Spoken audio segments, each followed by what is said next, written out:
नमस्कार सभी को, मेरा नाम है अशोक वीर यादव एडवोकेट और मैं आप सभी के लिए लीगल एडवाइस वीडियोस अपलोड करता हूं, जो कि आप सब उसको लाइक करते हैं, पसंद करते हैं, शेयर करते हैं, सब्सक्राइब भी करते हैं। और अब तक अगर आपने इस चैनल को सब्सक्राइब नहीं किया तो तुरंत करिएगा और दूसरे लोगों तक भी जानकारी को जरूर शेयर करिएगा। तो बहरहाल आज हम बात करते हैं कि जो पत्नी है वो आपके ऊपर डीबी मेंटेनेंस सेक्शन 498A ऐसे कई झूठे केस आपके ऊपर कर दिए जाते हैं। लेकिन झूठ को उगलवाने के लिए, सच लाने के लिए सामने थोड़ा सा आपको लड़ना तो पड़ता है, थोड़ी मशक्कत आपको करनी पड़ेगी। क्योंकि अगर आपको झूठ बोलकर आपको फंसा दिया गया है तो निकलने के लिए आपको मशक्कत करनी पड़ेगी, आपको थोड़ा सा लड़ना पड़ेगा। अगर आप सोचेंगे कि नहीं नहीं लड़ते हैं, कानून से बचेंगे, भागेंगे, तो हो सकता है कि आप और ज़्यादा दलदल में फंस जाएं और ज़्यादा आपको दिक्कतों का सामना करना पड़े। तो मेरा उद्देश्य यही है कि अगर आपकी पत्नी ने कोई केस कर दिया है आपके ऊपर तो आप उनको लड़ें। वो झूठ के लिए लड़ रही है तो आप सत्य के लिए लड़ें। सत्य परेशान तो हो सकता है लेकिन पराजित कभी नहीं हो सकता। तो आज मैं आपको बताऊंगा विशेष कुछ चीजें, कुछ बातें जिनकी वजह से अगर आप इन सब चीजों के ये सब करते हैं तो डेफिनेटली झूठ आपके सामने आएगा और केस आपका डिसमिस होगा, यानी कि जो आपको ऊपर केस किया गया है वो। तो आज इन सब चीज़ों के बारे में मैं आपसे साथ चर्चा करूंगा और आपको बताऊंगा कि क्या आपको करना है।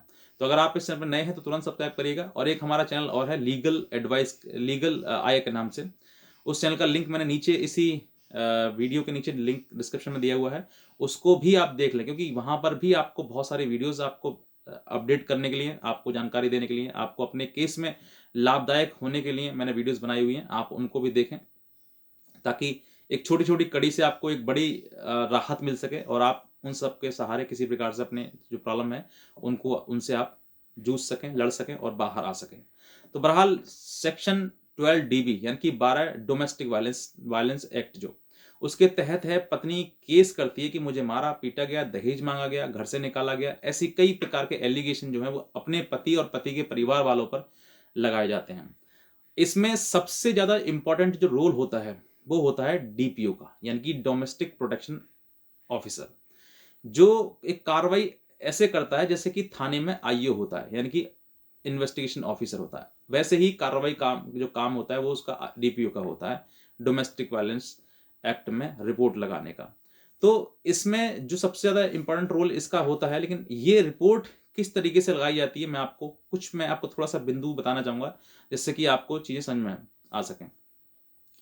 इसमें साधारण तरीके से क्या होता है कि महिला जो है वो अपनी शिकायत लेकर डीपीओ ऑफिस जाती है और अपनी डीपीओ ऑफिस में शिकायत डीपीओ ऑफिसर के सामने या फिर उसके जो भी इर्द गिर्द जो भी उसमें बाबू वगैरह होते हैं उसमें उनके सामने अपनी बात कहती है कि मेरे साथ ऐसा हुआ, वैसा हुआ, ये हुआ, अपनी अपनी कंप्लेंट जाके उसको दे दी जाती है। उसी कंप्लेंट के आधार पर वहीं रखा हुआ एक फॉर्म होता है जो कि इसको बोलते हैं DIR रिपोर्ट, यानी कि डोमेस्टिक इन्वेस्टिगेशन रिपोर्ट, यानी कि जो घर में जो घरेलू हिंसा हुई उसकी रिपोर्ट।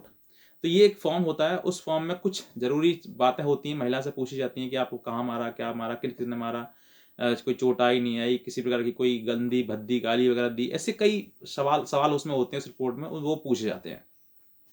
कुछ टिक मार्क होते हैं, मतलब ऑप्शनल होते हैं, टिक मार दिए जाते हैं, कुछ में लिखा जाता है। तो ऐसी ही एक रिपोर्ट जो होती है, ये फॉर्म होता है, उस फॉर्म को महिला से पूछा जाता है और वही जो कंप्लेंट लेकर आई है उस कंप्लेंट के आधार पर ही वो फॉर्म भर दिया जाता है। फॉर्म भरने के बाद वो पहुंचा दिया जाता है डीपीओ के सामने, यानी कि जो ऑफिसर होता है उसके सामने। अब वो साहब क्या करते हैं कि उसको देखते हैं एक बार, जैसे किया ठीक, उस पर स्टैंप लगाई, साइन किया, बस बन गई डीपीओ रिपोर्ट। ये है एक डीपीओ रिपोर्ट। यहाँ पर बहुत सारी चीजें होती हैं जिसमें कि पति से ही पूछा जाना चाहिए कि आपके साथ में आपने क्या किया, क्या नहीं किया, नहीं पूछते हैं।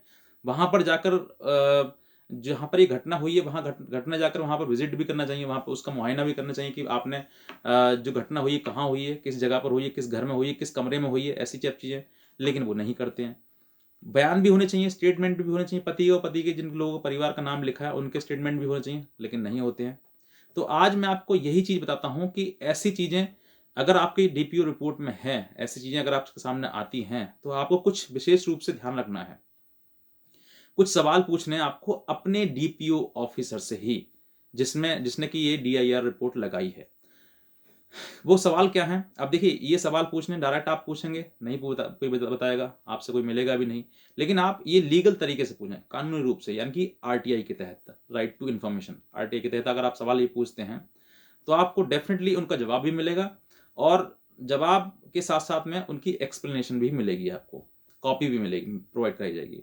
तो देखिए, ये आप अपने वकील से भी करा सकते हैं या फिर आप, बेहतर तो यही रहेगा कि आप वकील से कराएँ, क्योंकि जब आरटीआई की रिपोर्ट जाती है, उस पे स्टैम्प लग जाती है ना इस किसी एडवोकेट की, तो वो उसको भी डर रहता है कि अगर मैंने इसका मैं जवाब नहीं दिया, क्योंकि आजकल जवाब भी नहीं देते हैं डीपीओ, तो जवाब नहीं दिया तो हो सकता है कि मेरे खिलाफ कोई कार्रवाई हो जाए, क्योंकि ये वकील है तो आगे भी बढ़ सकता है।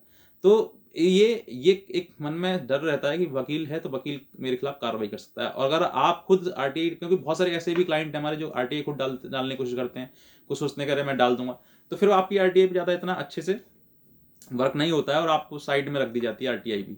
तो वो मैं आपसे बताना चाहता हूँ कि आप एडवोकेट की सहायता लें, उसके द्वारा ही काम करवाएं, ताकि आपको बेस्ट तरीके से बेस्ट आंसर मिल सके, ताकि आप भी डीपीओ जो रिपोर्ट है उसको फॉल्स डिक्लेयर कर सकें कि वाकई ये फॉल्स है।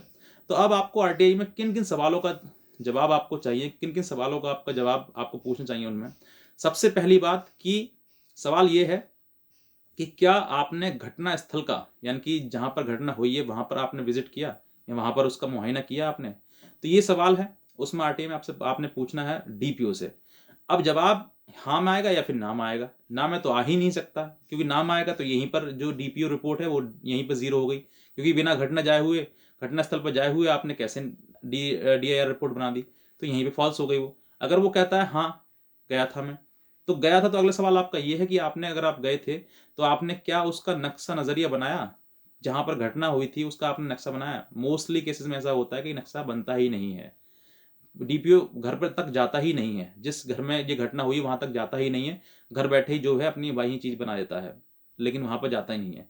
तो अगर नक्शा उसने नहीं नहीं बनाया, नज़रिया मतलब जो नक्शा है, विज़िट किया बता रहा है, लेकिन नक्शा उसने नहीं बनाया, तो पूछ सकते हैं कारण क्यों नहीं बनाया? उसमें कारण वो आपका लिख के देगा, जो फिर इसका मतलब वो कहीं न कहीं खुद ही फँस रहा है। तीसरा, आप उससे ये पूछेंगे कि क्या आपने जो एक्यूज़्ड बनाए हैं, जो रेस्पोंडेंट बनाए हैं, क्या आपने उनका कोई स्टेटमेंट लिया? आपने क्योंकि उनके बयान होते ही नहीं है, सीधे जैसी महिला आई, अपना उसने कंप्लेंट दी, उसी कंप्लेंट पे डीवीआईआर रिपोर्ट बना के रख दी। तो कोई आपने स्टेटमेंट लिया? बोलेगा नहीं लिया। क्यों नहीं लिया? वो भी है। अब इन्हीं सवालों के जवाब आप ये पूछेंगे, तो ये जो सवाल के जवाब ये आरटीआई में देगा डीपीओ। इन्हीं सवालों के जवाब यहाँ पर हाँ में दे, ना में दे, इसमें इन सवालों में कुछ भी वो जवाब देगा, फँसना ही फँसना है उसको। हाँ में देगा तब भी मरेगा, ना में देगा तब भी फँसेगा। तो फँसना ही फँसना है उसको। जब वो ये फँसेगा, तो फिर वो कहीं न कहीं जो जो कॉपी आपको आएगी, आरटीआई कॉपी आएगी, उस कॉपी को आप अपने कोर्ट में, जिस कोर्ट में उसने ये डीआर रिपोर्ट लगाई है, इसमें फाइल किया है केस, उस केस में आप वो कॉपी लगाएँ और जज साहब के सामने उन सब प्रश्नों के जवाब पूछने के लिए ओरली पूछें आप उससे, फिर जज साहब से कंप्लेंट करें कि सारी इस तरह की चीज़ें हैं, और फिर उसको डीआईआर जो डीपीओ है उसको भी कोर्ट में बुलवाएँ। ऐसा कई बार हुआ है जहाँ पे कि डीपीओ को बुलाया गया, हमने अपने भी केसेस में कई बार बुलाया है। डीपीओ को बुलाते हैं, कई बार जज ने उसको फटकार मारी है कि तुमने कैसे डीआईआर रिपोर्ट बनाई है, और उसी के आधार पर उस केस को मजबूरन जज को डिसमिस करना होता है। क्यों? क्योंकि उसमें जो डीआईआर रिपोर्ट है वो डीआईआर रिपोर्ट ही फॉल्स है। तो जब डीआईआर रिपोर्ट ही फॉल्स है, तो फिर आगे उसका केस का कोई मतलब बनता ही नहीं है। तो ऐसे समय पर आपको ज़रूरी है कि इन सब सवालों के जवाब पूछें और आप अपने केस में ये जो मैंने आपको तरीका बताया, इस तरीके से आप अपने केस को लड़ें और तुरंत के तुरंत आप उसको फॉल्स डिक्लेयर कराएँ, और उसके बाद, और अगर फिर भी आप संतुष्ट नहीं होते हैं और लगता है कि वाक़ई इसने मुझे हैरास किया है डीपीओ ने, तो आप इसके खिलाफ 166 ए आईपीसी के तहत में इसके खिलाफ मुकदमा भी दर्ज कराएँ, कि इसने जो है अपने जो शक्ति है इसको दी गई है, इसको ताकत जो दी गई है, पावर दी गई है कानून में, इसने जो है उसका सही इस्तेमाल नहीं किया गया, इन्हें मिसयूज़ किया है उसको गलत तरीके से। तो आप इसके खिलाफ एफआईआर दर्ज कराएँ ताकि इसको भी अकल आ सके। तो आप ये सब चीज़ें समझनी है, और अगर आपको ये जानकारी अच्छी लगी है, तो आप ज़रूर इस वीडियो को, इस चैनल को सब्सक्राइब करिएगा और दूसरे लोगों तक भी इस जानकारी को ज़रूर शेयर करिएगा। तो आज का वीडियो देखने के लिए आपसे भी बहुत धन्यवाद।